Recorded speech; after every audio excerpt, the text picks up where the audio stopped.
السلام عليكم ورحمة الله وبركاته. أهلا بكم وفيديو جديد والكرة مع الكويرة. اللي مشتركش في القناة يشترك في القناة، وده أخوك الأهلاوي الستاوي.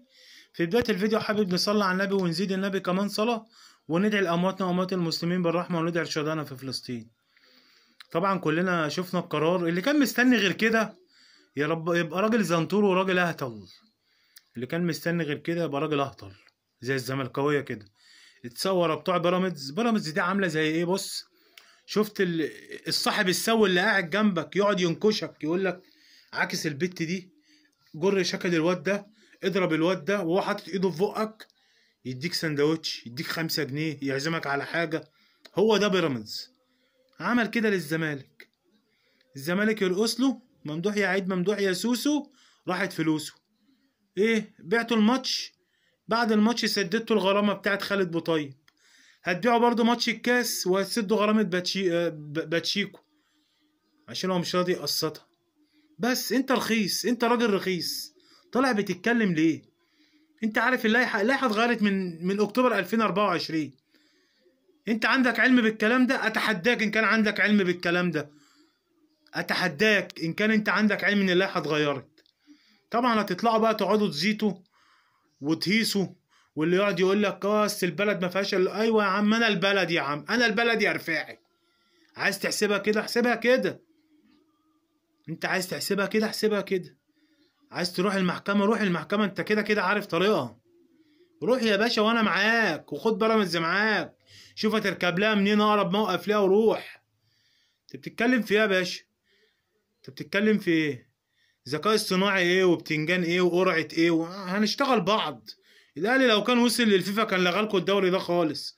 ومع ذلك برضو يعني بص، انت تريد وانا اريد والله يفعل ما يريد. عملتوا رباطية وفي الاخر برضو من غير ما يخصموا ال3 بونت، وال3 بونت بتوع الماتش راحوا عليا وانا متفوق بفارق نقطتين. يعني اكسب ماتش واتعادل ماتش انا خدت الدوري رسمي، حتى لو بيراميدز كسب الماتشين. انتوا يا جدعان انتوا عايشين في ميه البطيخ. يعني انتوا عايشين في ميه البطيخ. الجماعه الزملكاويه دول تفويته. انت راجل تفويته، طالع بتتكلم على ايه؟ يا راجل انت مش مكسوف من نفسك؟ بقالك 3 سنين ولا 4 سنين ورا بعض ما بتشاركش في بطوله افريقيا. بقالك 25 سنه ما خدتش بطوله افريقيا يا راجل يا مؤمن. يعني في ناس اتولدت كده زملكاويه ما شافتكوش بتاخدوا بطوله افريقيا. ده انت في 2020 لما وصلت معايا النهائي انا اللي موصلك تلعب في بطوله افريقيا، لما لعبت قدام بيراميدز بشرف ما فوتش، واتطرد مني عمرو السولية في بدايه الماتش، ولعبت ناقص واحد ولعبت بالفرقه كامله. وانا واخد الدوري كنت ممكن العب بالناشئين والبودلة لو اخسر واخليك انت تلعب في الكونفدراليه. انتوا بتنسوا نفسكوا ليه؟ ها الشيكات المفتوحه فين؟ فين الشيكات اللي انتوا عندكم؟ انتوا جبتوا احمد حسام قلت ده اللي هيقفل النادي الاهلي. خليكوا عندكم اعتقاد ان ده اللي هيقفل النادي الاهلي. خليكوا الايام بيننا. الايام دول. الايام دول. سامعين صياح وطرب انتوا كنتوا عايزين ايه يعني؟ خصم 3 نقط كمان؟ ده كويس ان الماتش ما اتعادش. كويس ان الماتش ما اتعادش. كويس ان الماتش. انا بس عايز اقول لك حاجه، بس اخر حاجه اقولها في الموضوع دوت. النادي الاهلي لو عليه خطأ 1% كان القرار طلع في ساعتها خصم 6 نقط على طول. لكن الاهلي عارف هو بيعمل ايه. الاهلي عارف هو انا ما كنتش ان هو ينسحب، ما كنتش مع انه ان هو ينسحب، بس هاتوا لنا حكم عادل شويه مش محمود بسيوني. بس انا ما كنت ضد مجلس الاداره ان هو ينسحب، بس انا معاه في اي حاجه.